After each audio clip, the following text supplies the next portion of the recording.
So we are very, very lucky today to have someone we spoke to not that long ago. And I think when we did the original interview, Natasha, we were both kind of sitting back and thinking to ourselves, this guy is the absolute coolest. For someone to actually commit to doing something like this, you got to be, you have to be obviously a risk taker. You're made of something special. To want to be able to work with people who just need to be, first to realize someone does care about them and you want to put a smile on someone's face or bring a little bit of joy to someone's life is in and of itself obviously a very worthy and noble cause.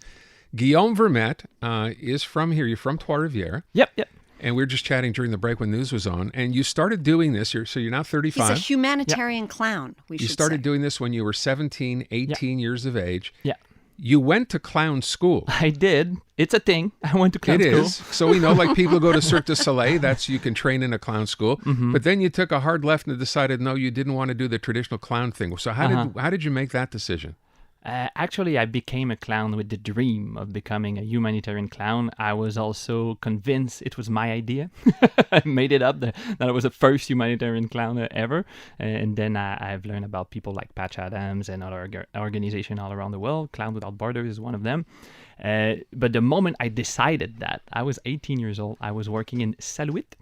It's an Inuit community up north in Nunavik, the northern of Quebec. Mm-hmm. I was really young. I think I was 17 or 18 years old. And I was working with kids, teenagers that were almost my age sometime. And we built a very special relationship. And many opened up to me and confessed that they wanted to die. They wanted to die, and it broke my heart, and I wanted to do something about it. I felt a responsibility, and at that time, I thought I would become a psychologist. Mm-hmm. I was on my way. Actually, I studied psychology as well, not only clown school. And I was like, what can I do? Like, I did my best, and I'm just 17 years old. What can I do more? So I improvised myself as a clown in the middle of nowhere.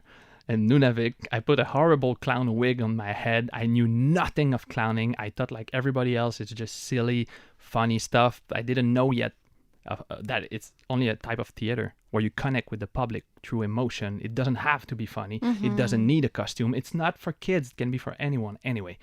So I failed miserably at being funny because I knew nothing of it. But I had a genuine connection. And it did put smiles and on faces and stars and eyes that rarely have them. And this is when I realized it was just an intuition at first, like there's something there. There's something important, magical. I want to do that in my life. I'm going to be a humanitarian clown. And I had the dream. And since then, I just charged into the project where 18 years later, it's all my life. And I did it for a long time, full-time volunteer, $0 a year, traveling 10 months a year, living in my backpack, no home, no car, no nothing, fully volunteer. Now I don't make much money, and I travel more like 3-4 months a year, but it's still my main thing. It's all my life. And then you do speaking engagements about it. But I mean, I'm thinking about that connection that you talk about. They need it. And you feel in that moment that they need it. They're under the worst. The people that you are performing in front of or with even, because I feel like it goes beyond just being on a stage, right? Yeah. You're feeding them something that they desperately need. They're in the worst of circumstances. The pressure must be immense on you to try to make that connection and to try to make them smile. Well, the pressure kind of go down when you look in their eyes because, clowning is just a trick to connect with them. It's a fantastic tool. It's communicating through emotion and physicality. We call it physical theater for a reason. So it's like a language for me. I've worked in more than 40 countries.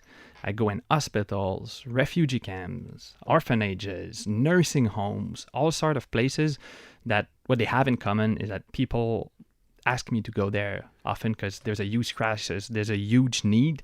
And whatever the need is not for me to decide. I get there, I'm at their service. I listen, I look at them in the eyes, I try to connect with them, and I have to realize, do they need love, laughter? Do they need to share their emotion, like sadness? There's various projects with various objectives and issues. Mm-hmm. And each place I go, nursing home or refugee camps, for example, are two very different reality, and they need two different training and preparation for it. So I'm curious, when you first walk in, depending on the venue, What's reaction from people you're there to try to connect with? Because sharing is a hard thing to do for people. They don't know you. So how does that come across? What are they, I mean, they're looking at you and they think you're crazy? Do they think they appreciate that you're there? What's the initial reaction? It varies quite a lot. Like, I'll take a random example. Recently, I was in Ukraine, and Ukraine is at war, as we know. And I went to in a hospital for injured soldiers, grown-up men, soldiers. And my friends, Ukrainian friends, were really concerned before I go there. Are you sure it's a good idea to do clown with adults and soldier? My God, they're going to kick you in the face. You know, forget that. Like, no, trust me. I've been doing that for many years. I know what I'm doing. I'm sure it's going to go well. As soon as I come in a room, I knock. I always ask permission, like, and I listen. I take my time. I go slow at first. And I say hi. And when at first they're like, who's that guy? That weird, colorful guy that doesn't speak my language. Well, actually, I do speak some Russian, so I could understand many Ukrainian people. But when they realize who I am, that I came from Canada, just to say hi, it's good to see you. Can I be your friend? You're there for them. And that opens the door. They, all the time in this particular hospital, that place, they started crying. Grown-up men, sometimes without limbs, will start to hug me and cry in my arms. Like, most of the time, it's just that. It's just taking the time, opening your heart, your ears, your eyes, and just being there. And sometimes nothing's happened, but usually magic happened pretty quickly. So that's a kind of a knowing somebody cares. Exactly. You've taken enough time, enough trouble, you care, and that is enough sometimes just to begin that conversation or their reaction. Yeah, for Ukraine, that was the main thing, the big thing. Like, solidarity was maybe the main word that will bring back from Ukraine. Just being there for them was enough. I didn't need to do anything else because, you care. You came from the other side of the ocean just because you care to make me smile, and they would cry like, thank you so much. But every trip, every project, every reality is really different, and I have to adapt quite a lot. When we last spoke to you, you were in Jordan. You were in the Middle East. I mean, now back home, seeing what's going on over there, how do you feel about your time that you spent there? And do you have thoughts of trying to go? It's so weird. Okay.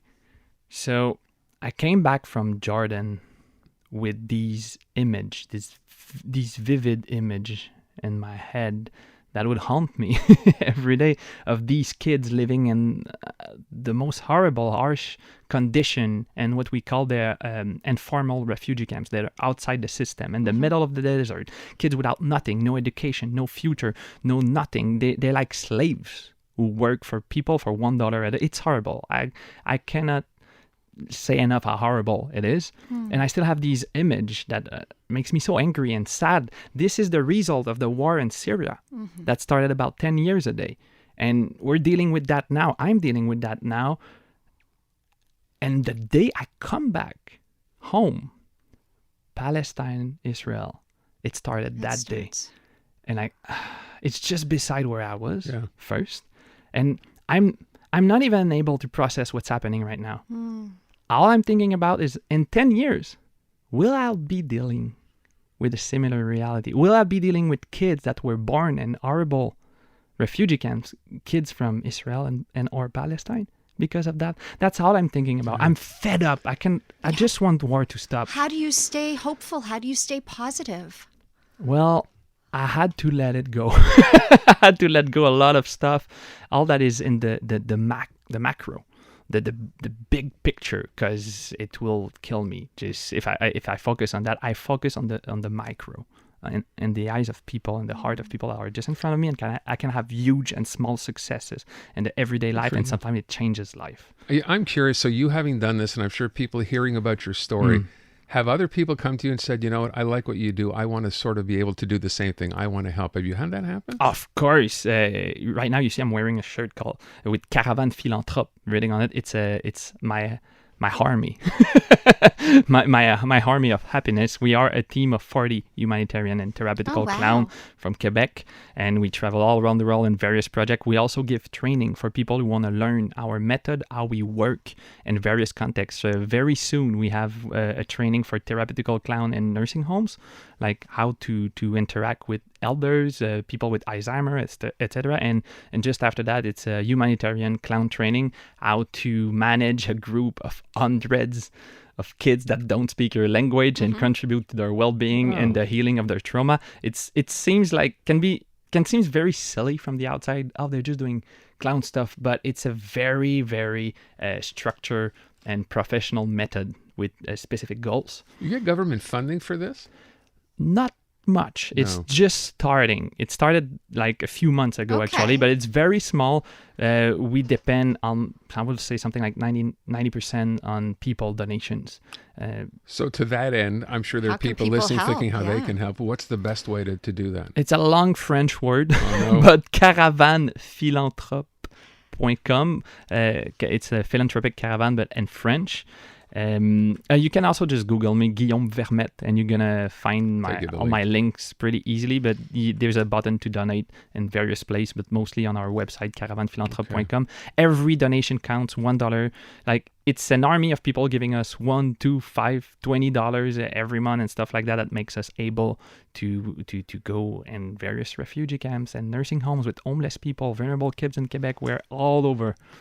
We love your story. We love you. You are an Thank you so much. exceptional human being. And I'm honestly. sure people listening are reacting exactly the same way. Guillaume, thank you so much for coming in. We appreciate it. It's great meeting you.